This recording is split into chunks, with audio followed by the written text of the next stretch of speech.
All right, let's dive into a story that's, well, it's a perfect storm of AI, human pressure, and some seriously unexpected fallout. We're talking about what happens when the very experts building our AI future get tangled up in a problem of their own making. I mean, it sounds like one of those late night philosophical questions, doesn't it? But this isn't some thought experiment. This question became a very, very real and messy problem at one of the top AI conferences on the planet. And the answer? Well, it was way more shocking than anyone could have guessed. Okay, so let's set the scene. You've got the International Conference on Learning Representations, or ICLR for short. Think of it as the Olympics for the brightest minds in machine learning. But as these researchers started getting feedback on the papers they submitted, a really weird pattern started to show up. Something was off, really off. Just imagine, you've spent months, maybe even years, pouring everything into your research. You submit it, you're waiting for feedback from your peers, and what you get back is just bizarre. It's unhelpful, it's long-winded, and sometimes it's just flat out wrong. So you can see why whispers started going around the community. Are humans even writing these things? So this guy, Graham Newbig, he's a super respected researcher from Carnegie Mellon. He was one of the first to really call this out. And his description is just perfect.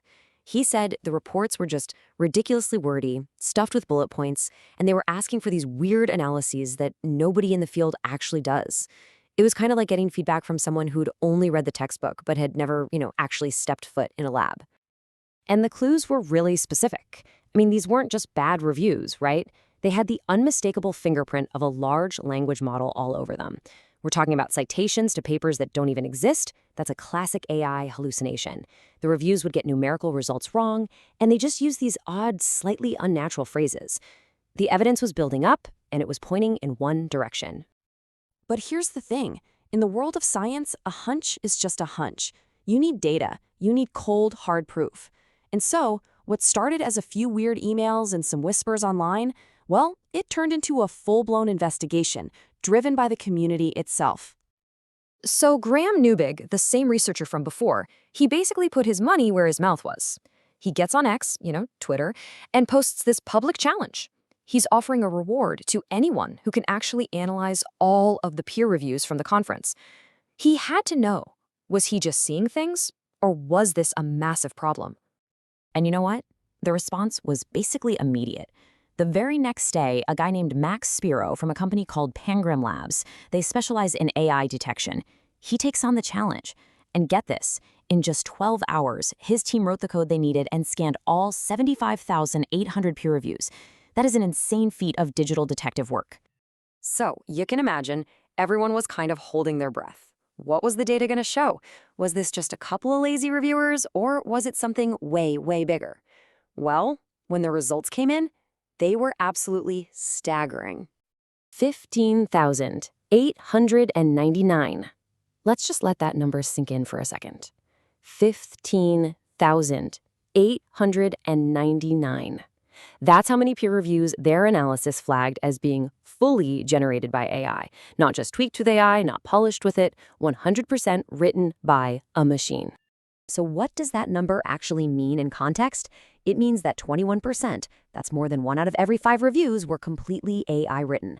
And even crazier, more than half of all the reviews submitted showed significant signs of AI use. This wasn't just a few bad apples, this was systemic. Okay, so this raises the million-dollar question. Who was using the AI? Were the authors trying to cheat their way into the conference? Well, the data is pretty clear on that. Nope. Only about 1% of the actual papers submitted were AI generated. The problem was overwhelmingly on the other side of the fence. A stunning 21% of the reviewers were basically outsourcing their critical scientific duty to a chatbot. And it's so important to remember that behind all these crazy statistics, there are actual people. We're talking about researchers, PhD students, people whose careers and months of hard work were being judged not by an expert peer, but by an algorithm that literally couldn't understand what it was reading. You know, this quote from Desmond Elliott, a computer scientist at the University of Copenhagen, it just hits the nail on the head. Imagine all that work, all that passion, just to get this junk feedback. He says it perfectly. It's deeply frustrating. And this was personal for him. One of his own PhD students went through this. They got one of these garbage, fully AI-generated reviews. And it wasn't just bad, it was harsh. It gave their paper the lowest possible rating, which put it right on the chopping block for rejection. Think about that. Years of work almost thrown out because of a flawed, automated response. And to really get why this is so bad, you have to remember what peer review is for. A good review is the foundation of good science. It's supposed to offer constructive criticism, check for errors, and actually improve the research. This AI review, it did the exact opposite. It completely missed the point of the paper and nearly tanked the whole thing. That's the real human cost here. All right, so this brings us to the biggest question of all, why? Why on earth were so many brilliant expert reviewers turning to AI for this? Was it just people being lazy? Was it malicious? Well, the answer is way more complicated, and it points to a much bigger problem, a system that's literally breaking under its own weight. And we're back to Graham Newbig, who just lays it out there. He says, in AI and machine learning right now, we have a crisis in terms of reviewing. Why? Because the field has just exploded. It's grown so fast that the old school, human-led system of checking the science, it just can't keep up. I mean, just look at the workload these reviewers are facing. For this one conference, each reviewer got an average of 5 highly complex, dense academic papers. And they were given just 2 weeks to read them, understand them, and write thoughtful, in-depth reviews. Oh, and by the way, this is all unpaid volunteer work that they're expected to do on top of their actual, full-time jobs. And that right there, that's the heart of the problem. The very success of AI, the insane speed of its growth, has created this massive bottleneck.